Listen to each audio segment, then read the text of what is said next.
UNCG gave me hope. UNCG made me feel alive.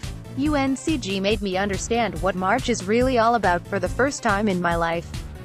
For years I've been divorced from the action everyone enjoys, living vicariously through a hastily filled out bracket with the only reward being a pat on the back knowing I was correct.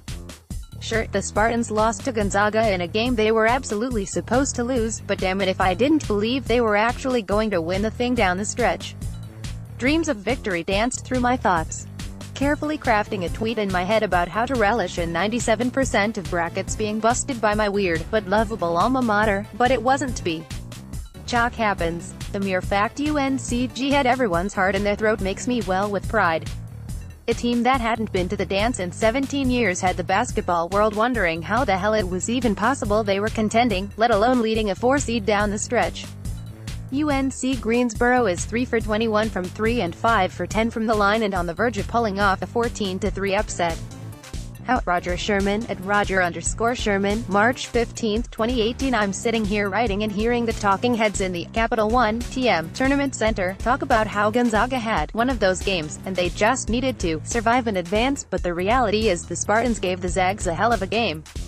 They were tenacious on the offensive glass, forced turnovers, and gave themselves every chance to steal one.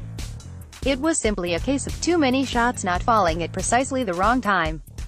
My Twitter is lighting up. People are sending me commiserations, and while it's appreciated, I'm still feeling on top of the world. I just got to see my school play in the NCAA tournament for the first time. I witnessed them push a top seed to the limit. They were 1 minute away from being the talk of the world for a few brief hours, until the next upset happens. More than anything, this was a statement. A sign that UNCG has arrived. Really, truly arrived. They'll never compete with Chapel Hill, NC State, or Duke for recruits, but the Spartans are ascending at a time Wake Forest is struggling.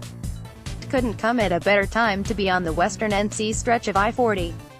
Wes Miller is a hell of a coach, and still under the radar just enough to keep himself from being poached yet.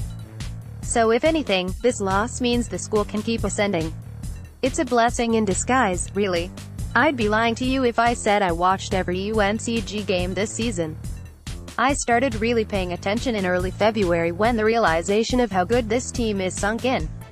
But it gave me my first experience of being truly invested in March Madness on a personal level, and I'll forever be grateful. Thank you, UNC.